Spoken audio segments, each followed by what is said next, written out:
త్వరలోనే స్థానిక సంస్థల ఎన్నికలు అలాగే గ్రామ పంచాయతీ ఎన్నికలు ఉండడంతో కాంగ్రెస్ పార్టీ బలోపేతంపై సీఎం రేవంత్ రెడ్డి అలాగే హైకమాండ్ అయితే ఫోకస్ చేసినట్లు తెలుస్తుంది.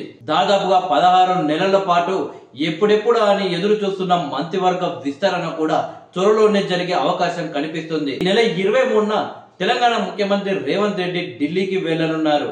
జూన్ 2న తెలంగాణ ఆవిర్భావ దినోత్సవాన్ని ఘనంగా జరిపేందుకు సీఎం రేవంత్ రెడ్డి ప్రభుత్వం అయితే ప్లాన్ చేస్తుంది.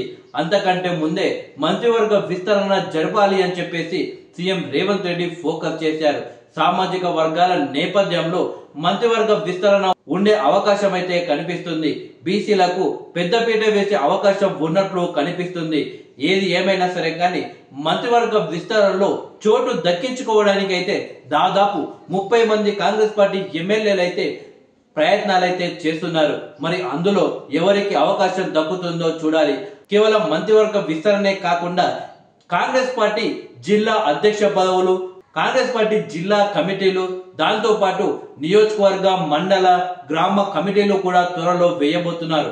ఎవరైతే పార్టీ కోసం బలంగా పనిచేస్తారో, ఎవరైతే పార్టీ కోసం మొదటి నుండి పనిచేశారో అలాంటి వాళ్లకు అవకాశం ఇవ్వాల్సిందిగా కాంగ్రెస్ పార్టీ అయితే ప్లాన్ చేస్తున్నట్లయితే తెలుస్తుంది. గతంలో కాంగ్రెస్ పార్టీని వీడి ఇతర పార్టీలకు వెళ్లిన కీలక నాయకుల్ని లోక్సభ ఎన్నికలకు ముందు కాంగ్రెస్ పార్టీలో చేర్చుకోవడం జరిగింది.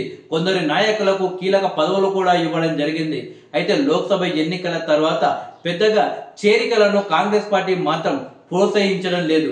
అయితే రానున్న స్థానిక సంస్థల ఎన్నికలు అలాగే గ్రామ పంచాయతీ ఎన్నికల్లో పార్టీ బలంగా గెలవాలి అంటే, బలంగా బీఆర్ఎస్ అలాగే బీజేపీని ఓడగొట్టాలి అంటే నియోజకవర్గాల్లో, మండలాల్లో, జిల్లాల్లో బలంగా ఉన్న నేతలను తిరిగి కాంగ్రెస్ పార్టీలో చేర్చుకోవడానికి కాంగ్రెస్ పార్టీ రూట్ మ్యాప్ కూడా సిద్ధం చేస్తున్నట్టు తెలుస్తుంది.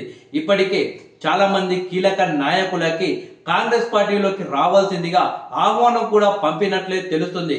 అయితే ఇదే క్రమంలో గతంలో కాంగ్రెస్ పార్టీలో పనిచేసిన సీఎం రేవంత్ రెడ్డికి అత్యంత సన్నిహితుడిగా ఉన్న కొండా విశ్వేశ్వర రెడ్డిని కూడా కాంగ్రెస్ పార్టీలోకి తీసుకురావడానికి ప్రయత్నాలు అయితే జరుగుతున్నట్లు తెలుస్తుంది.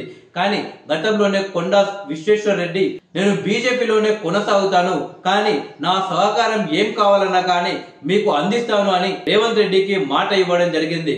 నిజానికి కొండా విశ్వేశ్వర రెడ్డికి పార్టీలకు అతీతంగా అభిమానులు అయితే ఉన్నారు. తాజాగా ఆయన ఎంపీగా కూడా గెలవడం జరిగింది. అలాంటి కొండా విశ్వేశ్వర రెడ్డి కాంగ్రెస్ పార్టీలోకి వస్తారా అంటే అది డౌటే అని చెప్పవచ్చు. ప్రజెంట్ అయినా బీజేపీలో చాలా కీలక నేతగా ఉన్నారు.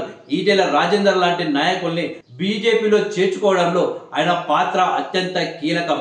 అలాంటి నాయకుడు తిరిగి కాంగ్రెస్ లోకి వస్తాడా అంటే డౌట్ అని చెప్పవచ్చు.